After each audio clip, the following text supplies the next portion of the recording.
Como eu disse, enquanto estivermos compartilhando a palavra, também algumas encenações vão estar acontecendo que tem a ver com aquilo que vai estar sendo ministrado.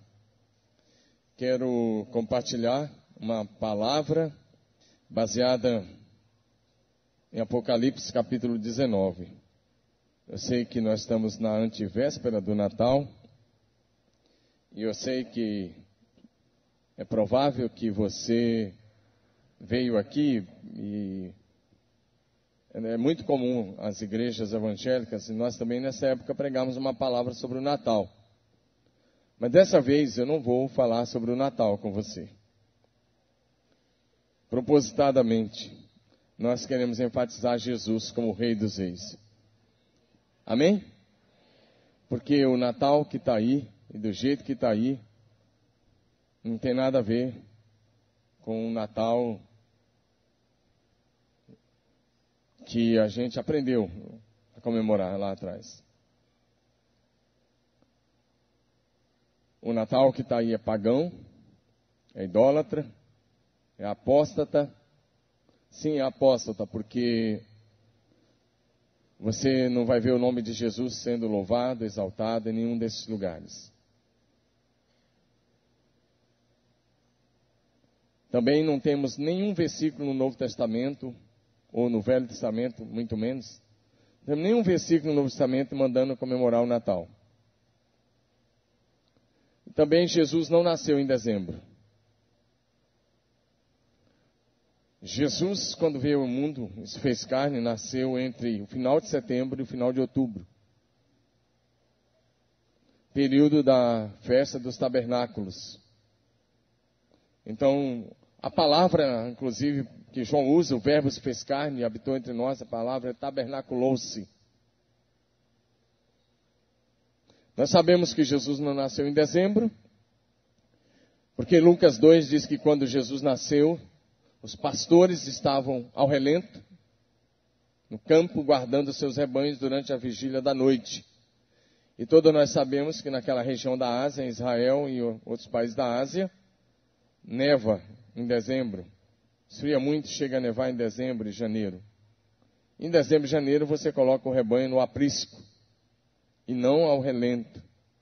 Sabemos também que Jesus não nasceu em dezembro devido ao frio, porque Lucas também diz que quando Jesus nasceu, Maria colocou Jesus numa manjedoura. E se você colocasse um recém-nascido numa manjedoura, ele teria morrido de frio. Numa época de neve.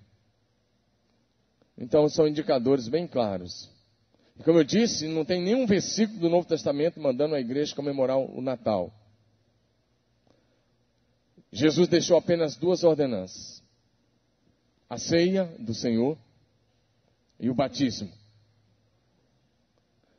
Toda a orientação do Novo Testamento é para a gente olhar para a cruz e para a ressurreição. Cruz e ressurreição é o centro do Evangelho. E é o centro da fé cristã, genuinamente cristã. Quando eu disse as coisas sobre o Natal, não fique assustado, mas parece que se a gente não fizer uma dívida, não comprar um presente, parece que ficamos com a consciência pesada. Isso é espírito de época, coisa maligna.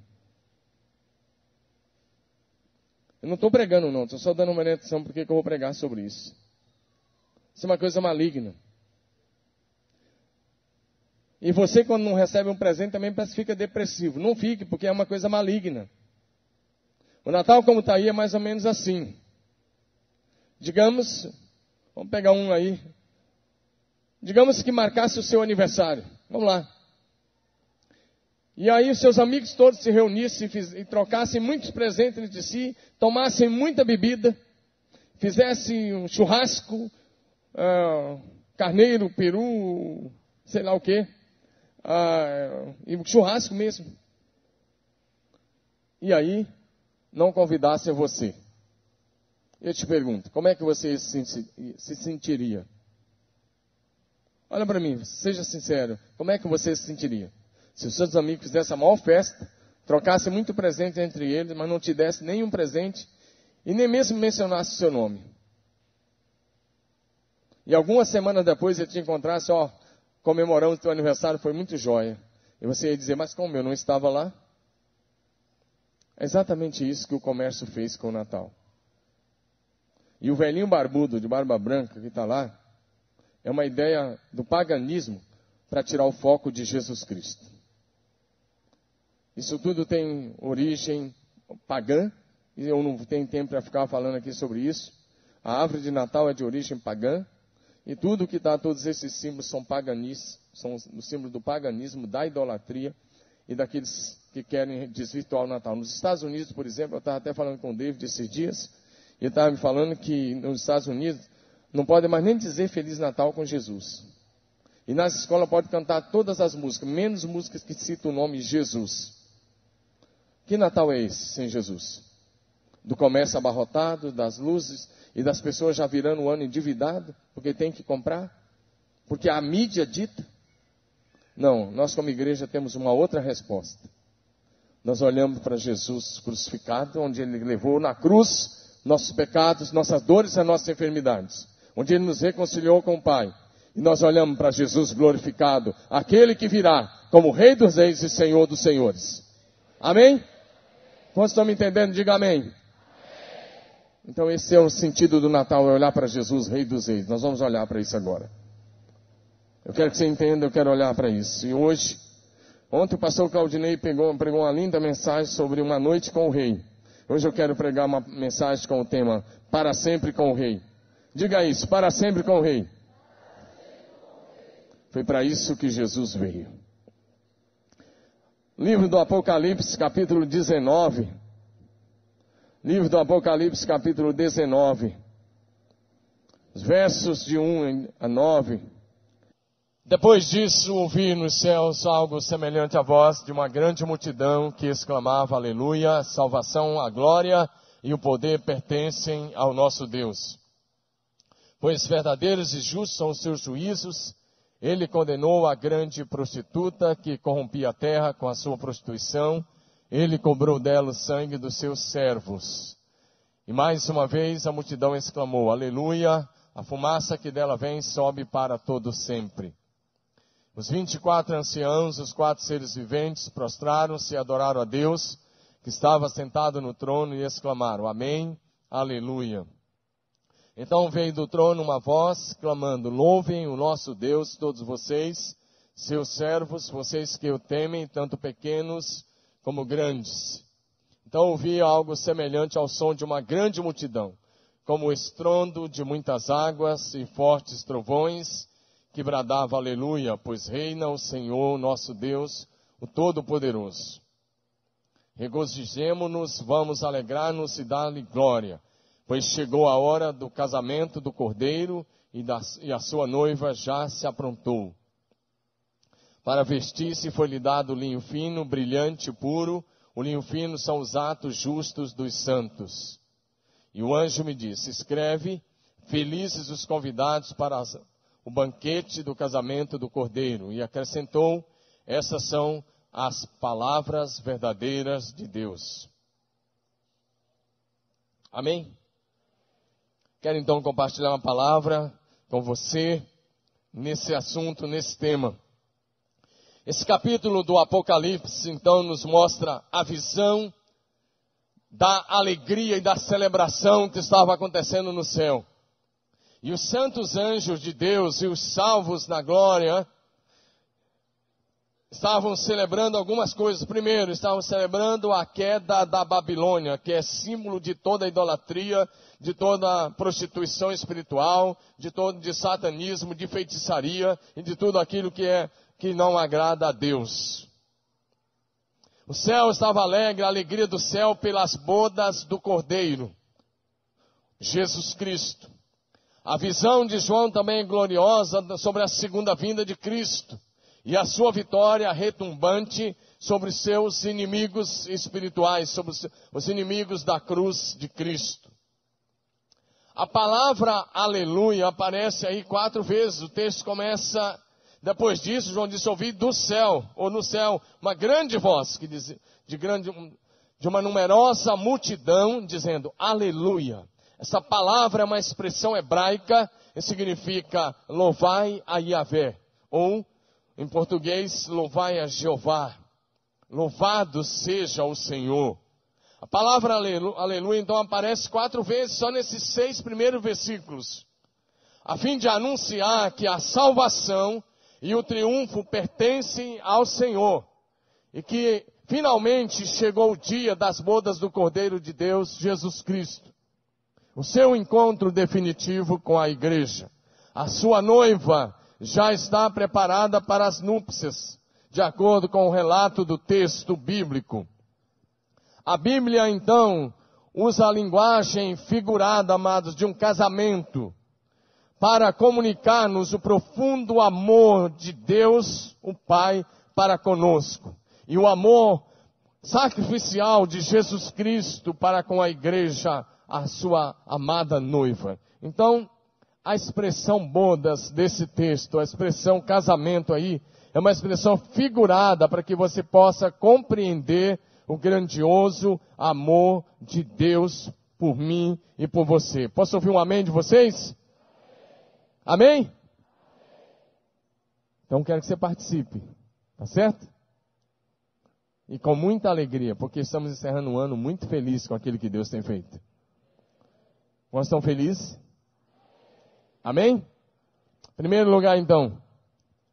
Primeira coisa que João nos diz é que a igreja e os anjos celebram o triunfo de Deus sobre a grande meretriz. A igreja e os anjos celebram o triunfo final de Deus sobre a grande meretriz. É o que está escrito aí nos versos 1 e 2.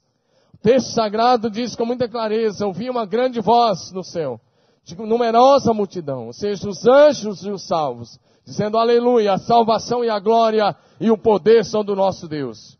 E aí ele diz, porquanto verdadeiros e justos são os seus juízos. Ele diz, seus juízos são verdadeiros, porque o Senhor condenou a grande meretriz, a grande prostituta. É isso que o céu está celebrando. Os céus, então, de acordo com Apocalipse 19, celebram o triunfo final de Deus sobre a grande meretriz, de acordo com o texto bíblico. E aí não está falando de gente que leva uma vida de prostituição física, não é isso. Prostituição espiritual. A meretriz que corrompia a terra e matava os servos do Senhor estará sendo julgada e condenada eternamente. Enquanto isso, a igreja verdadeira será glorificada. A condenação eterna do mal e dos malfeitores é um julgamento justo. Por isso o céu está louvando e dizendo, verdadeiros e justos são os teus juízos. É um julgamento justo que o homem semear, ele vai ceifar, ele vai colher. E o texto diz que chegou a hora da grande prostituta, a grande meretriz, que semeou idolatria, semeou feitiçaria, semeou tantas coisas. É hora de colher aquilo que foi semeado, é o juízo de Deus. Jesus estará então julgando a meretriz, a falsa igreja, e casando-se com a noiva, a verdadeira igreja. Ao mesmo tempo que a religião prostituta diz, ai, ai, pelos juízos de Deus, a igreja verdadeira diz, aleluia, louvado seja o Senhor. Levanta sua mão e diga, aleluia. Levanta sua mão e diga, aleluia. Louvado seja o Senhor. Amém. De acordo com o texto, e nessa primeira parte, você vê que é uma mensagem um pouco dura, mas é para que você entenda que no final você vai entender a celebração, o verdadeiro sentido de estarmos aqui. A grande meretriz, então, de acordo com o próprio livro do Apocalipse, a grande meretriz, de acordo com o livro do Apocalipse, é o sistema religioso, político, econômico, que dominou e está dominando o mundo, que ostentou a sua riqueza, poder e luxúria. Mas isso tudo, de acordo com esse capítulo, entrará em colapso. Ou seja, na segunda vinda de Cristo, esse sistema corrompido e perverso será completamente destruído para sempre. A igreja verdadeira e os santos anjos celebram porque Deus está julgando seus inimigos. Deus está sentado no trono do céu. Ele sempre esteve lá. Ele governa e domina sobre todas as coisas. Mas o texto sagrado, agora, o verso de número 5, Verso de número 5. O verso 4 encerra dizendo amém, aleluia. E saiu uma voz do trono exclamando: dai louvores ao nosso Deus, todos os seus servos, que o temeis, pequenos e grandes. E ele vai dizendo, dá louvores a ele, porque chegou o dia do Deus Todo-Poderoso, julgar os inimigos, e eles serão lançados no lago de fogo. E de acordo com o texto do Apocalipse, a grande meretriz espiritual, que é o falso sistema religioso, que até fala em nome de Jesus, será julgada e condenada, porque corrompeu a terra com a sua prostituição.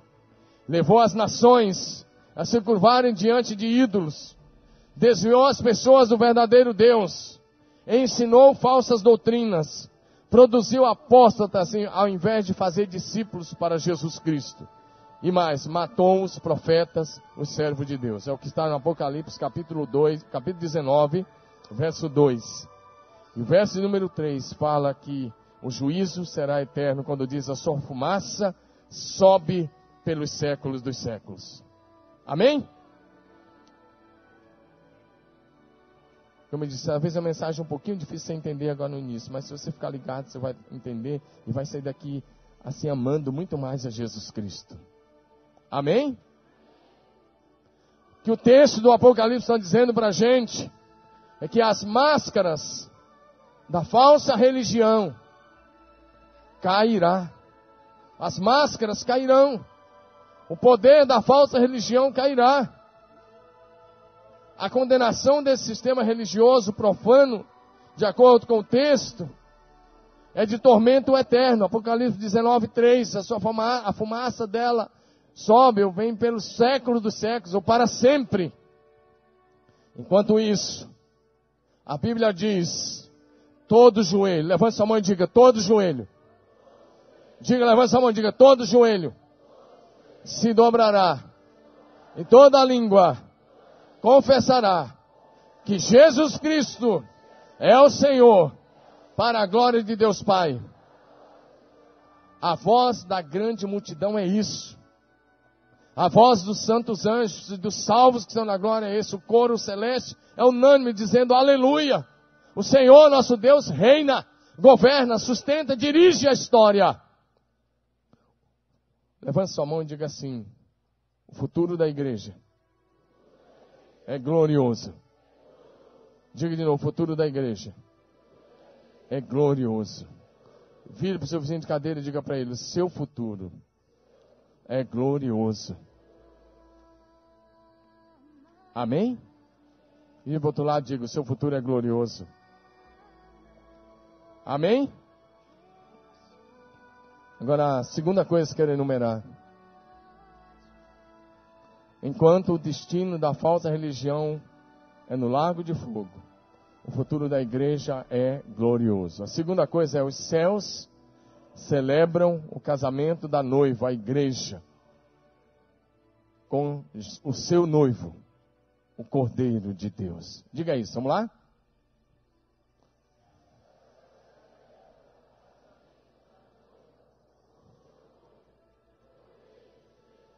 Foi esse negócio de compra que te deixou assim para baixo, falando baixo esses dias, foi esse negócio de ficar indo atrás desse espírito de época.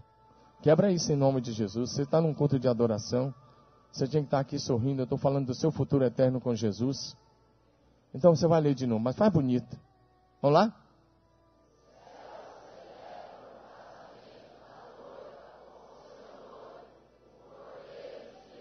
Melhorou. Amém? Preciso que você entenda isso.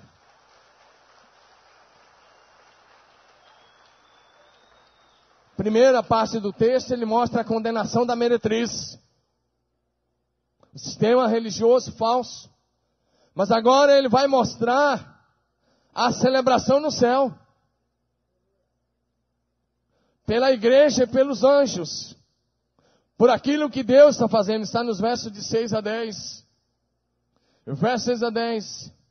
Ouviu-se como uma voz de numerosa multidão, como das muitas águas. E olha como de fortes trovões, dizendo, diga comigo, aleluia. Pois reina o Senhor nosso Deus, o Todo-Poderoso. Amém? E o verso 7, olha o que ele diz para você. Olha aí. Leia, vamos lá? Regozijemo-nos, vamos alegrar-nos e dar-lhe a glória, pois chegou a hora do casamento do Cordeiro e a sua noiva já se aprontou. O texto está dizendo, olha, chegou a hora.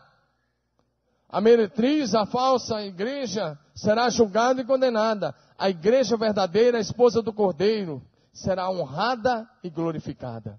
Levanta a mão e diga assim, a igreja verdadeira será honrada e glorificada. Amém?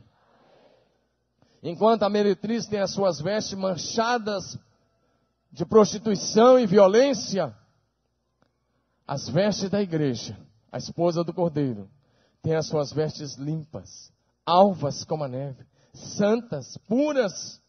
Ela está vestida do mais puro e mais fino dos linhos.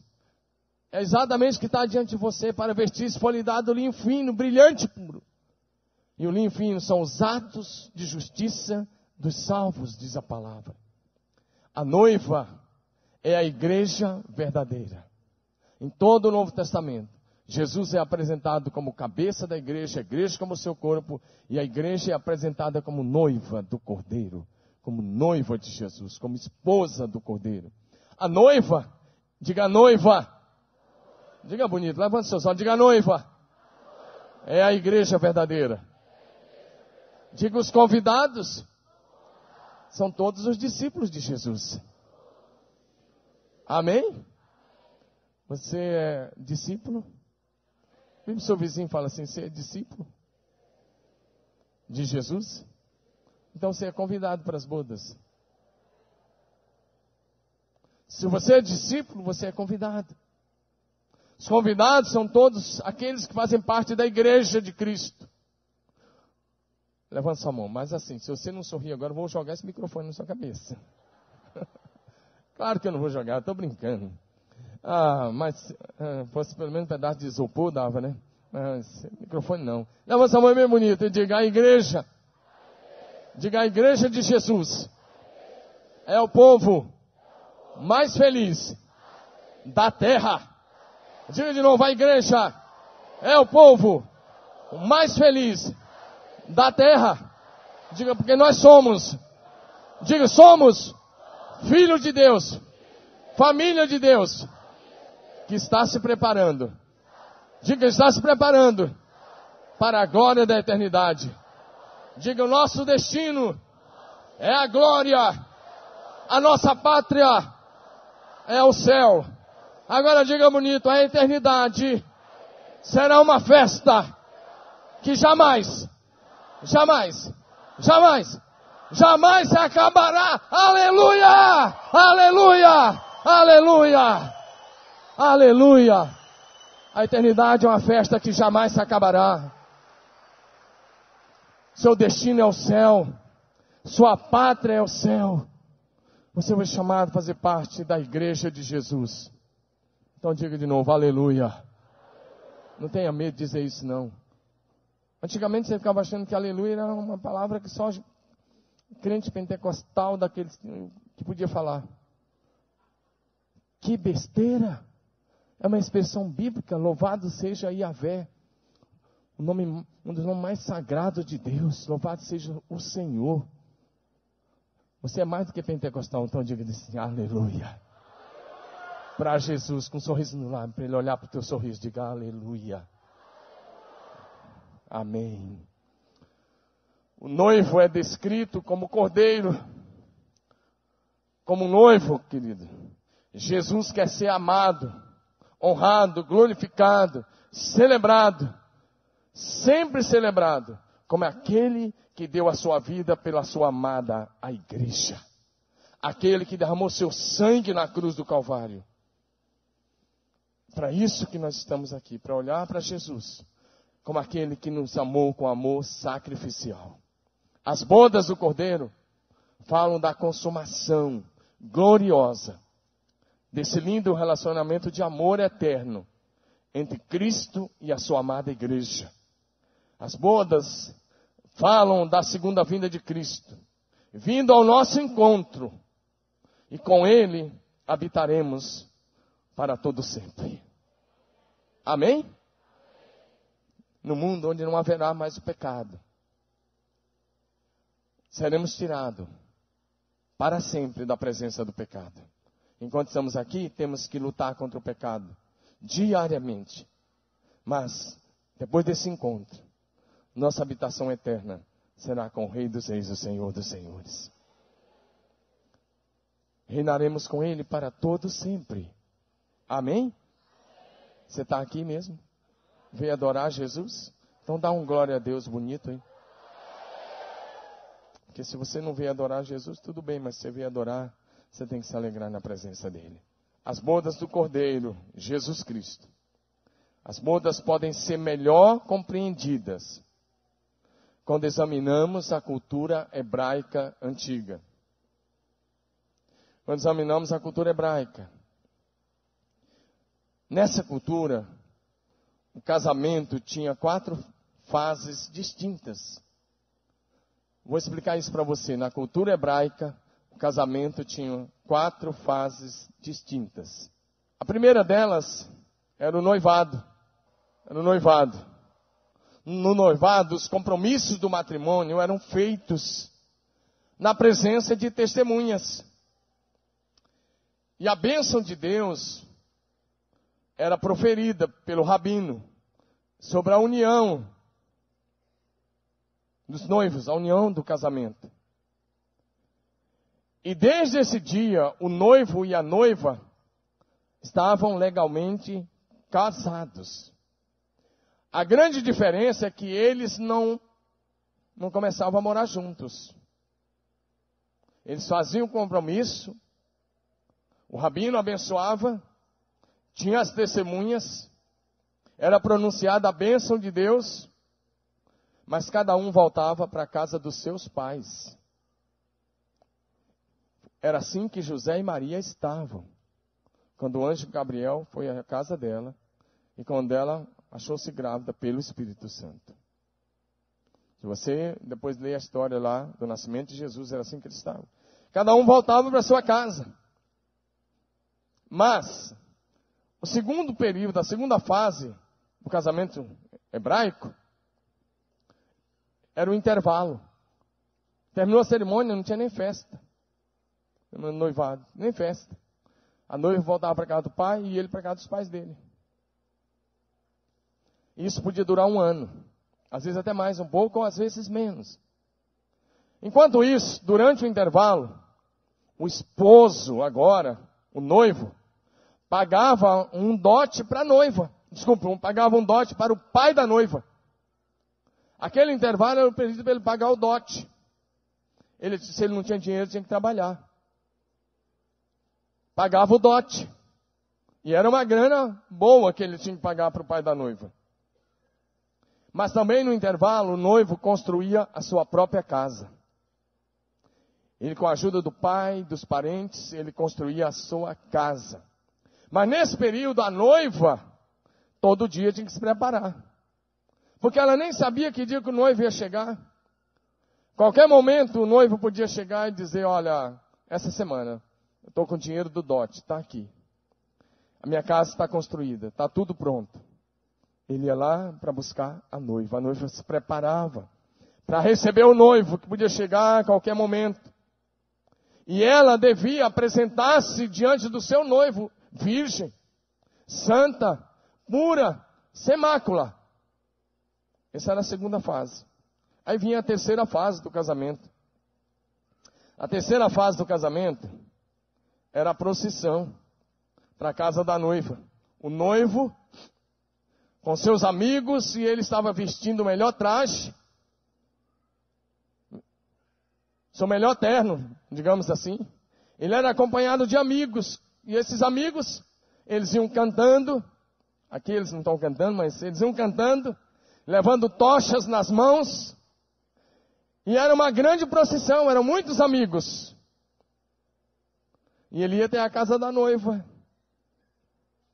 pegar a sua noiva. A noiva estava lá com as suas amigas. E ela seguia com o noivo agora para o lar deles. Essa era a terceira etapa do casamento judaico. Então, depois da terceira etapa, nessa terceira etapa já começavam imediatamente as bodas propriamente ditas. As bodas incluíam o quê? A festa de casamento. E um casamento hebraico ou judaico, que se preza, tradicional, a festa, as bodas, duravam 7 dias ou 14 dias. 7 dias de bodas ou 14 dias. Era isso que acontecia. Era uma celebração, por isso que o vinho acabou naquela festa de casamento que Jesus foi. Está entendendo? É por isso que Jesus multiplicou tanto o vinho, quando você pega lá. Aquelas talhas cabiam 600 litros de água, aliás, de 80 a 120 litros de água cada uma, como eram 6, mais de 600 litros. Porque a festa durava 7 dias. Para quem não tinha dinheiro, 7 dias. Dependia do bolso do noivo, mas se ele tinha bom dinheiro, 14 dias de celebração. Já pensou? 14 dias. Se essa moda pega, hein? Mas isso é a cultura hebraica. Agora olha para cá. Presta atenção. Que o texto do Apocalipse está falando exatamente disso.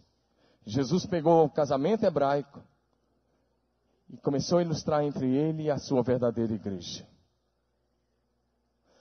Agora a igreja verdadeira está desposada com Cristo. Por favor, quero que você projete para mim. 2 Coríntios 11, 2. A Bíblia toda, como eu disse, o Novo Testamento vai mostrando isso. Mas 2 Coríntios capítulo 11, versículo 2, ele diz, Paulo diz, o zelo que tenho por vocês é zelo que vem de Deus. Eu os prometi a um único marido, Cristo, querendo apresentá-los a Ele como uma virgem pura.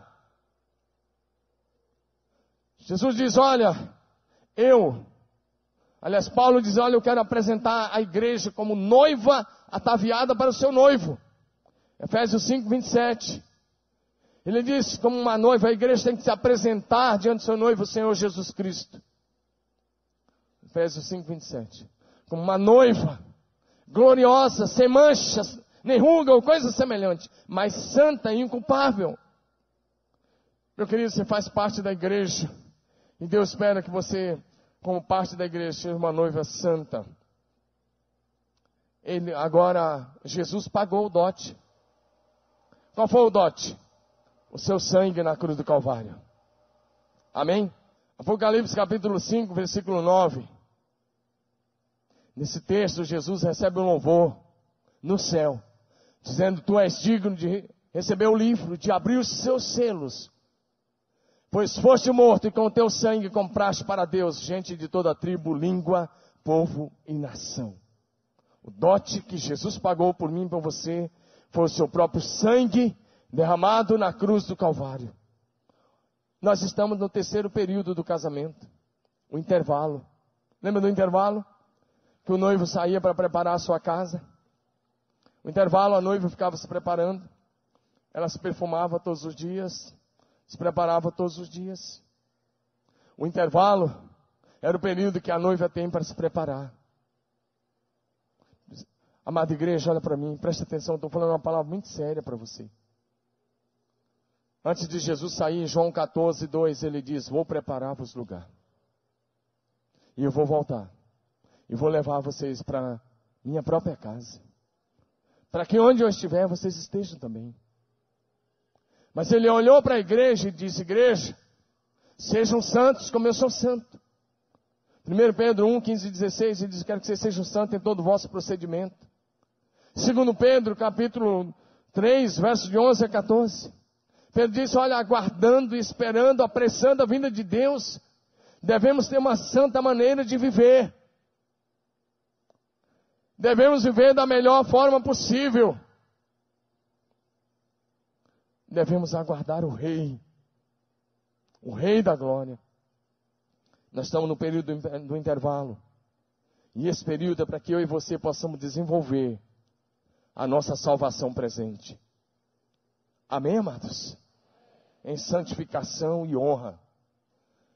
Para que nós possamos nos apresentar como igreja santa, sem ruga, imaculada. O texto do Apocalipse fala das bodas. É quando terminar esse período. Ao final desse tempo, o noivo, o Senhor Jesus Cristo, voltará acompanhado dos seus santos anjos para receber a sua noiva, a igreja verdadeira. Vamos ver Mateus capítulo 24, Mateus 25, 31. Mateus 25, 31. Ele mesmo, Jesus falando de si mesmo. Ele diz, quando o Filho do Homem vier em sua glória, com todos, diga todos os anjos, assentar-se-á em seu trono de glória. Ele vai voltar com seus santos anjos. Lembra que o noivo ia com seus amigos? Jesus descerá do céu com seus amigos, acompanhando o cortejo até a casa da noiva, a igreja verdadeira.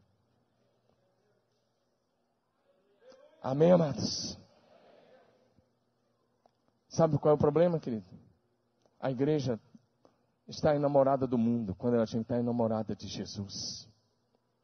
Sabe por que você não vibra com isso? Você está enamorado desse mundo.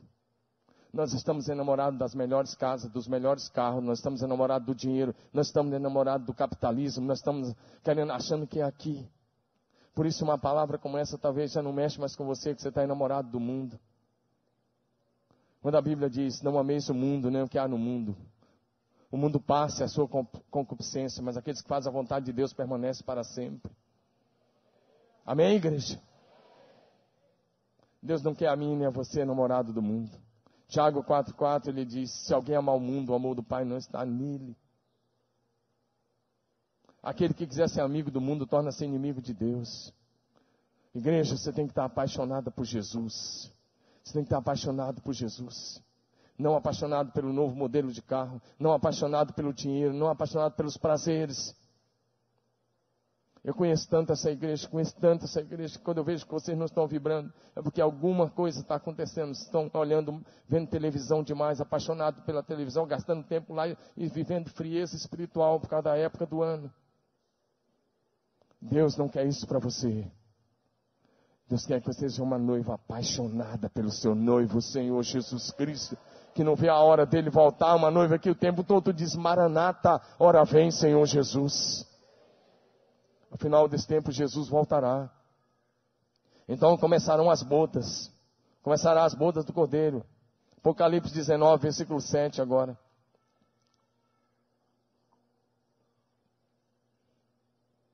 Apocalipse 19, 7 diz, leia comigo, vamos lá. Alegremos-nos, ou regozijemos nessa versão, vamos lá.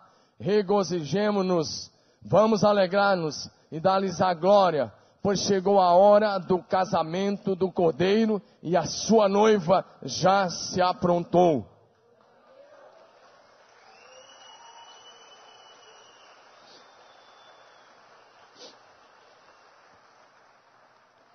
Querido, você está pronto?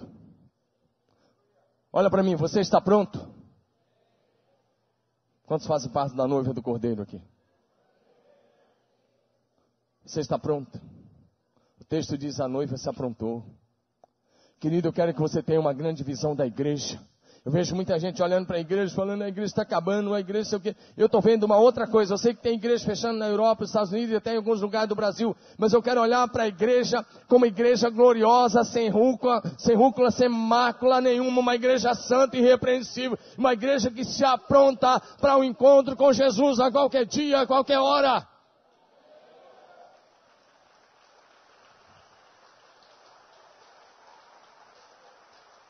Uma igreja apaixonada.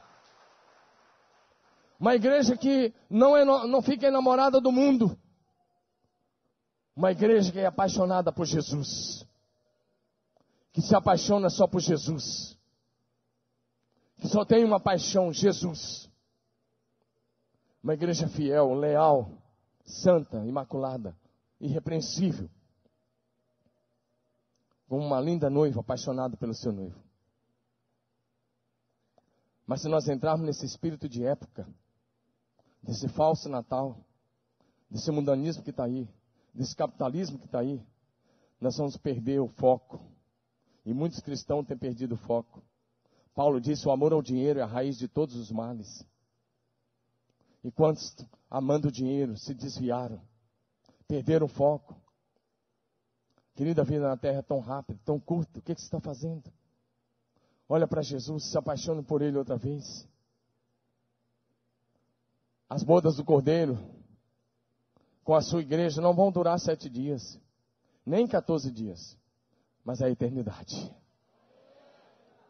Amém? Aleluia! Diga aleluia! Que dia glorioso esse dia da volta de Jesus. Por isso hoje nesse Natal eu estou falando da segunda vinda de Jesus. Por isso eu não quis falar da primeira vinda. Porque quando a gente fala da primeira vinda, a gente fica pensando lá no bebezinho da manjedoura.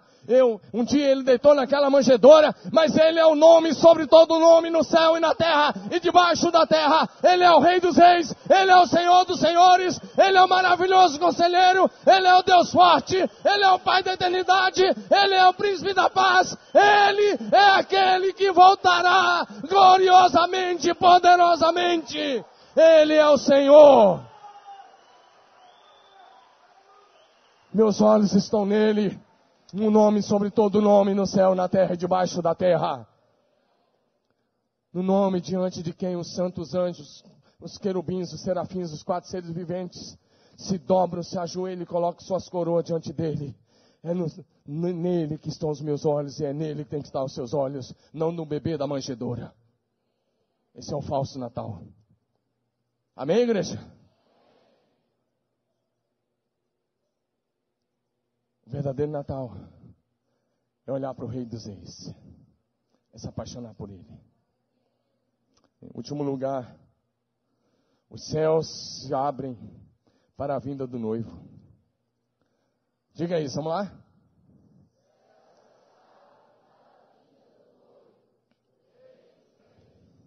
É preciso que você entenda isso. Uma vez ele veio como um bebê e nasceu numa manjedoura. Mas agora os céus se abrirão para a vinda do noivo. Eu coloquei no presente aí, porque é como está no texto. Versículos de 11 até 21. Mas o verso 11 diz: vi o céu aberto. Diga, vi o céu aberto. Amém? E ele diz: diante de mim estava um cavalo branco, cujo cavaleiro se chama Fiel e Verdadeiro. E agora ele começa a dar vários títulos de Jesus Cristo que você precisa ver. Quero relembrar algumas coisas com você. Esse texto, Apocalipse 19, de 11 a 21. Ele vai mostrar a aparição do Rei dos Reis, o Senhor Jesus Cristo. E nesse Natal eu quero que você olhe para Ele. Os céus se abrirão. E Jesus Cristo de Nazaré aparecerá triunfante.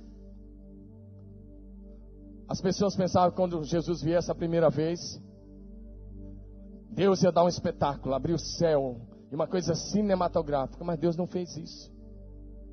Ele colocou seu filho para nascer lá em Belém da Judéia, uma pequena cidade sem expressão.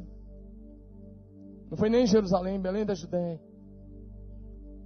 E Deus, que não usava de marketing, e não precisa disso, Ele não mandou falar com os fariseus, nem com o rei da época. Mandou falar com os pastores de Belém da Judéia. E aí um autor escrevendo, ele disse o seguinte: se Deus tivesse falado comigo antes de mandar Jesus, eu tinha programado um hotel de cristal, uma coisa de Hollywood, e quando Jesus nascesse ia ter a maior queima de fogo da história, ia fazer um espetáculo cinematográfico. Mas Jesus não me consultou, colocou o filho dele para nascer lá em Belém da Judéia.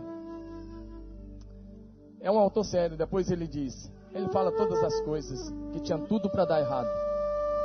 Ele diz: mas Deus fez isso para mostrar que Ele não precisa de nada do homem, para que o seu filho seja amado, glorificado, honrado, servido, exaltado, levantado como Rei dos Reis, Senhor dos Senhores. Amém, amados?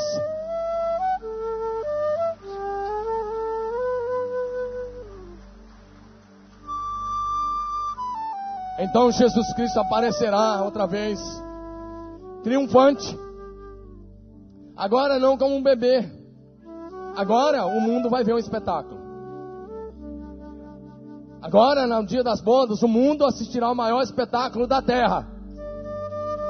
Porque Apocalipse capítulo 1, verso 7, diz que Jesus descerá sobre as nuvens e todo olho o verá, até mesmo aquele que os crucificaram, até aqueles que ultrapassaram, até aquele soldado que enfiou a lança no peito de Jesus, vai ver Jesus glorificado descendo sobre as nuvens do céu. Apocalipse 1, 7. Aplauda mesmo a Jesus. Olha aí, eis que ele vem com as nuvens. Espera só um pouquinho. Eis que ele vem com as nuvens, todo olho verá, até mesmo aqueles que o traspassaram. Todos os povos da terra se lamentarão por causa dele. Assim será. Amém. Todo olho verá. Amém? A terra queria um espetáculo. Deus vai dar. A diferença é que aqueles que amam Jesus vão subir com ele e entrar na eternidade para todo sempre. Jesus virá, todo olho verá. E naquela vez ele nasceu numa estrebaria, mas ele virá sobre um cavalo branco, indicando que ele é o Rei dos Reis e o Senhor dos Senhores. Jesus virá como o supremo conquistador, em majestade e glória. A diferença, como disse, é que a igreja subirá, e aqueles que rejeitaram Jesus, o falso cristianismo, a falsa igreja, será atormentada no lago do fogo pelos séculos dos séculos, eternamente. Todos aqueles que rejeitaram Jesus, ele aparecerá com poder e grande glória. Dos 27 livros do Novo Testamento, 25 falam diretamente da segunda vinda de Jesus Cristo. A descrição do noivo, o Rei dos Reis, ele é fiel e verdadeiro, diz esse texto, Apocalipse. Seus olhos são como chama de fogo, ou seja, ele conhece todas as coisas. Antes da gente falar qualquer coisa, ele sabe o que pensamos. Nada fica oculto ao seu profundo julgamento. Ele é vencedor, supremo. Ele tem na sua cabeça a coroa de vencedor. Verso 12. Seus olhos são como chama de fogo, sua cabeça uma coroa, ou muitas coroas. Ele é vencedor supremo. Quando Jesus, olha para cá, igreja, quando Jesus entrou em Jerusalém, uma semana antes da sua crucificação, ele entrou montado num jumentinho, humilde. Ele virá em um cavalo branco, como Rei Supremo, como Rei dos Reis e Senhor dos Senhores. O texto do Apocalipse continua dizendo que ele é a palavra de Deus. Verbo, no verso 3, ele é o verbo de Deus. Verbo é a palavra. Deus criou todo o universo pela sua palavra, e Deus vai julgar o mundo através da sua palavra, Jesus Cristo. Ao mesmo tempo, ele é o amado da igreja. Ele virá para julgamento, para colocar seus inimigos debaixo dos seus pés. Ele virá para julgar as nações, porque ele é o Rei dos Reis, o Senhor dos Senhores. Depois você lê na sua casa, Mateus 25, de 31 em diante. Apocalipse 19, verso 16, nos fala sobre isso.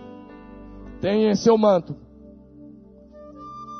em seu manto e em sua coxa está escrito esse nome. Leia comigo, vamos lá. Bonito, levanta a mão e diga. Ele tem o seu nome, Rei dos Reis e Senhor dos Senhores. Os acompanhantes do noivo, o Rei dos Reis e o Senhor dos Senhores. Cristo virá em glória. Vai ter um som que todos os ouvidos ouvirão, a trombeta de Deus. O texto diz lá em 1 Tessalonicenses 4, de 13 a 18, que ao som da trombeta de Deus, Cristo descerá em majestade e glória. Ao som de trombeta retumbante, todo olho vai olhar para o céu e vai ver a segunda vinda de Jesus Cristo. Cristo descerá do céu, como eu disse, todo olho verá. Ele virá pessoalmente, fisicamente. Sim, porque ele ressuscitou, a ressurreição é física. Visivelmente, audivelmente, Todo olho ouvirá o som da trombeta. Todo olho verá Jesus, todo ouvido ouvirá o som da trombeta. Gloriosamente, poderosamente, triunfantemente, acompanhado dos anjos e dos salvos que já estão na glória. Ele virá em majestade, em grande glória. Como eu disse, um exército de anjos descerá com Cristo.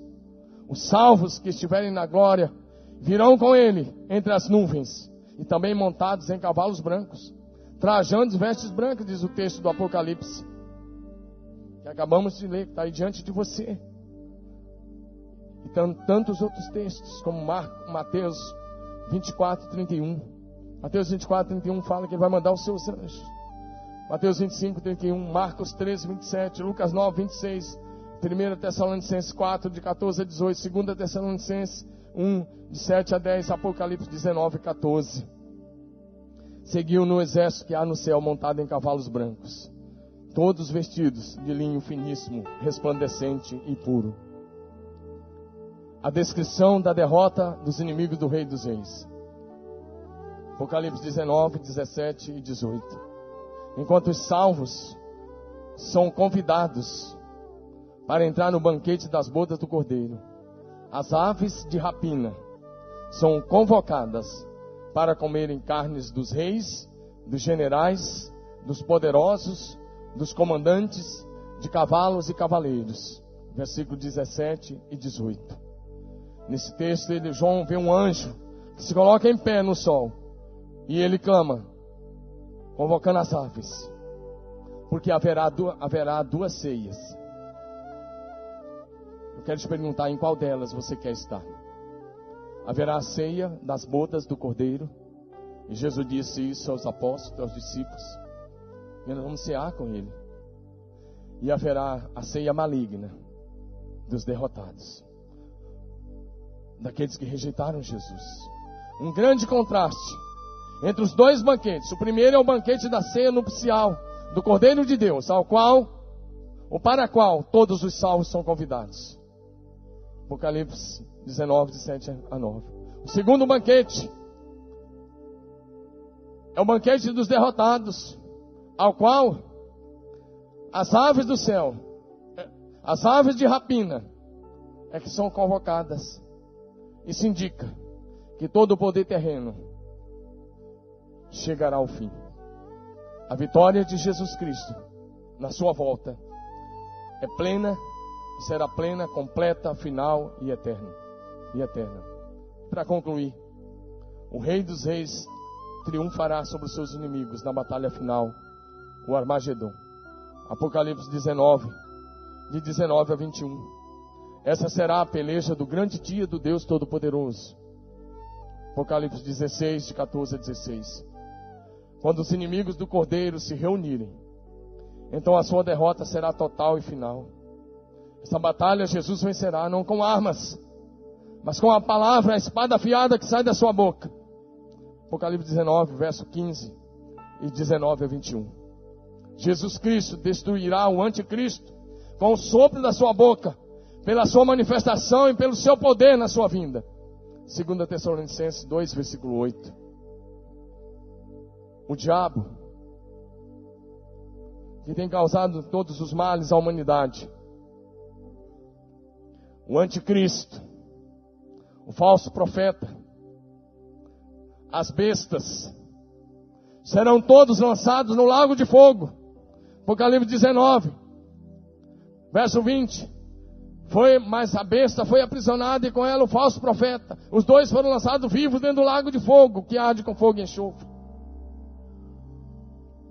Apocalipse capítulo 20, versículo 10. O diabo, o sedutor deles, foi lançado para dentro do lago de fogo, com fogo e enxofre, onde já se encontram não só a besta, como também o falso profeta. Serão atormentados de dia e de noite pelos séculos dos séculos, ou seja, eternamente.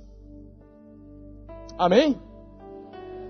Quando o diabo estiver se apresentando para você com as mais diferentes propostas, diga para ele: eu sei o seu destino. O seu destino é o lago de fogo. Esse é o destino da falsa igreja, do anticristo, do falso profeta.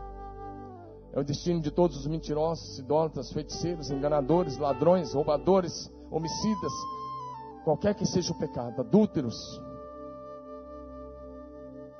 prostitutos. Se você morrer nesse pecado, seu destino será o lago de fogo. Porque Apocalipse capítulo 20, verso 15. Se alguém não foi achado escrito no livro da vida, esse foi lançado para dentro do lago de fogo e serão atormentados eternamente. Como disse, as duas bestas do Apocalipse serão lançadas no lago de fogo. Os poderes seculares e todas as falsas religiões serão lançadas no lago de fogo para sempre. Porque chegou o dia do juízo de Deus. Meu amigo, você pode fugir da justiça dos homens, mas da justiça divina você não vai fugir. Você pode dar nó na justiça brasileira, você pode fazer uma série de coisas, mas da justiça do grande dia você não vai fugir. Ou você se rende a Jesus Cristo de Nazaré e vive uma vida em santidade, consagração absoluta a Ele, ou seu destino será o lago de fogo, com o diabo, o anticristo, a besta, o falso profeta. Você fala, que palavra de Natal, hein, pastor? Esse é o verdadeiro sentido do Natal. Porque o Natal existiu para trazer esperança à humanidade. Eu estou falando da razão da nossa esperança. A eternidade da glória. Jesus Cristo triunfa para sempre. Triunfará para sempre, eternamente, sobre todos os seus inimigos. Porque Ele é Rei dos Reis, Senhor dos Senhores. Como igreja amada, nós nos reuniremos com Ele. Nós reinaremos com Ele eternamente.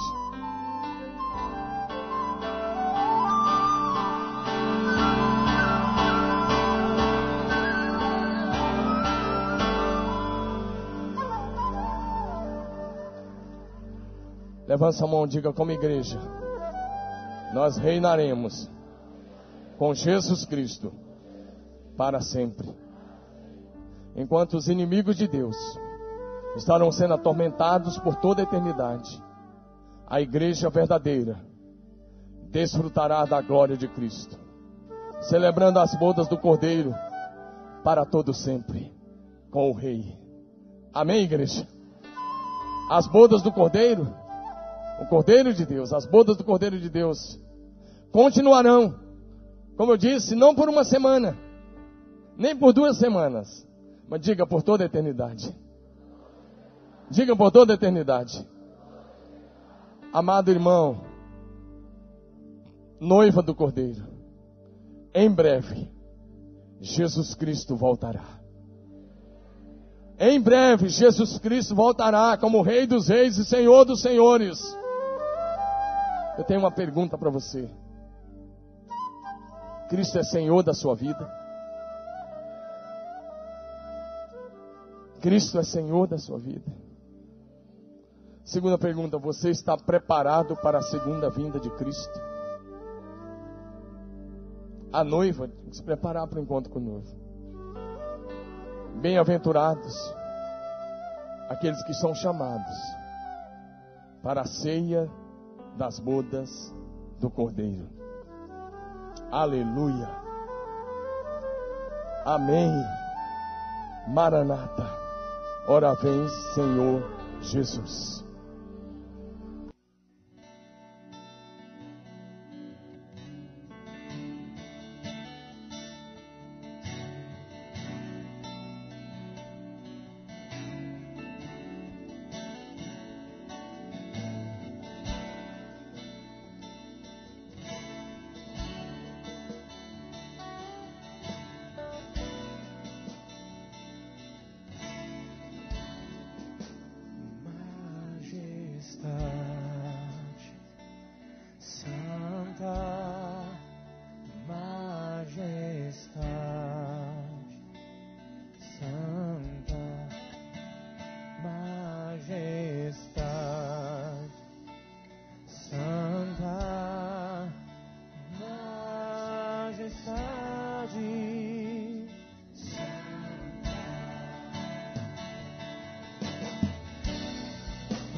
Maranata, vem, Senhor Jesus.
Deixa o fogo descer, deixa o vento soprar, deixa a glória cair. Deixa o fogo descer, deixa o vento soprar, deixa a glória cair. Isso com seu coração, vem e cante. Deixa o fogo descer, deixa o vento soprar, deixa a glória cair. Que venha o teu fogo, Senhor. Que venha a tua glória, Senhor. Deixa a glória cair. Deixa o fogo descer, deixa a glória cair. Deixa o fogo descer, deixa o vento soprar, deixa a glória cair. Deixa o fogo descer. Deixa o fogo descer. Deixa o fogo descer, deixa o vento soprar, deixa a glória cair. Deixa o fogo descer, deixa o vento soprar, deixa a glória cair.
Quero agora dar a você a oportunidade de vir à frente.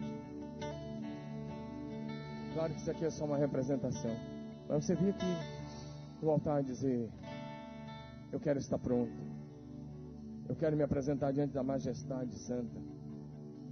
Não, você pode vir, pode ficar em pé, não precisa ajoelhar não, porque eu não vou orar para você ajoelhado agora. Eu quero que você vir aqui, vem renovar seu voto, vem renovar seu compromisso. Vem agora dizer: eu quero me apresentar salvo, lavado, redimido. Volte agora ao primeiro amor por Jesus. Volte agora. Talvez você estava caindo em espírito de época, caindo no materialismo, caindo nessas coisas, de toda essa propaganda da mídia.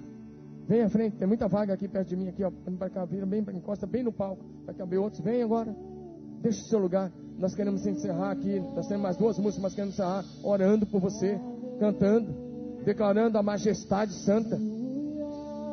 Nós queremos que honrar a presença do Rei. O Rei dos Reis está presente neste lugar. O governo dessa igreja está nas mãos dele. E você não foi chamado aqui para assistir nada, mas para fazer parte da noiva. Porque só vai entrar nas bodas do Cordeiro a noiva. A igreja verdadeira. Não basta ser religioso. Aliás, a falsa religião vai ser condenada. Então agora, meu irmão, eu não sei o que você está fazendo aí no banco, sai do seu lugar. Responda ao Espírito Santo nessa noite. Diga um não para todas as outras coisas. Fala: olha, eu renovo o meu voto, renovo o meu compromisso, renovo a minha aliança diante da majestade santa do Senhor. Nós vamos continuar. Eu volto para orar por você. Fica aqui na frente como adorador. Levante as suas mãos. Não é hora de você ficar com o braço passado em ninguém. Não é hora de você namorar, não é fazer nada. É hora de você honrar a presença da majestade santa, o Senhor Jesus Cristo. Então levante suas mãos diante dele e adore a Jesus.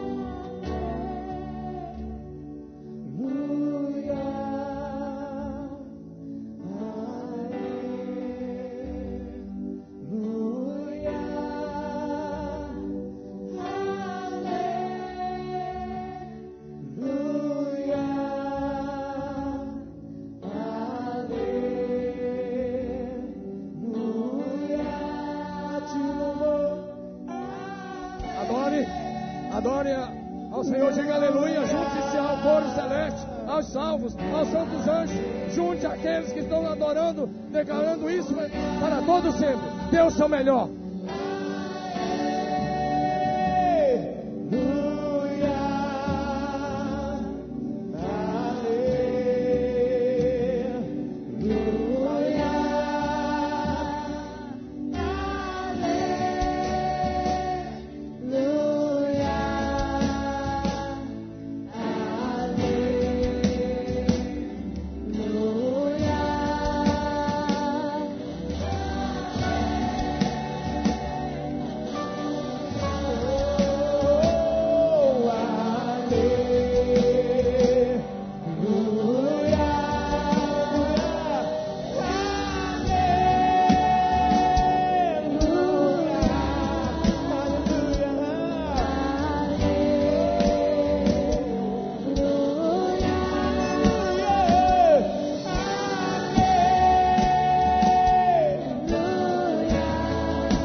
Senhor, é com muita alegria, Senhor, que recebemos esta palavra que veio direto do Teu coração.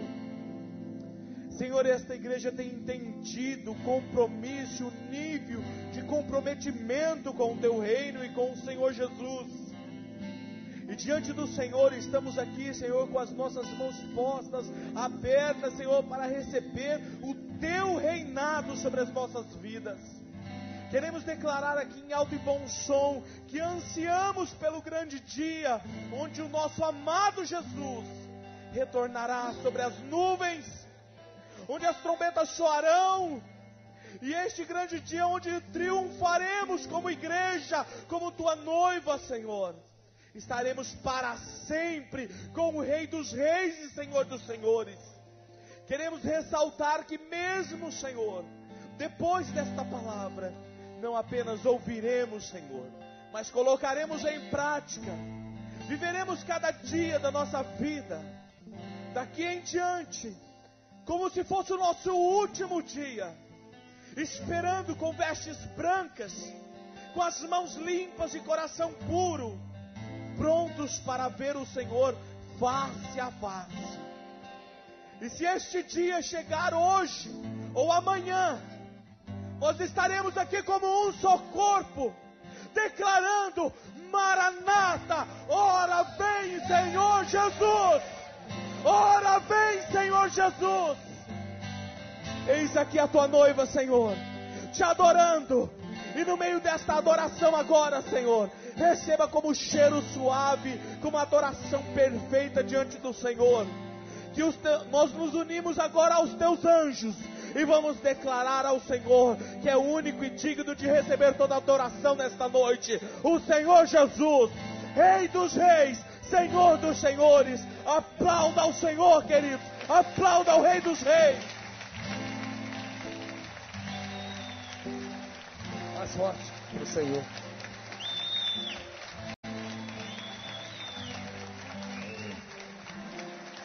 Amém.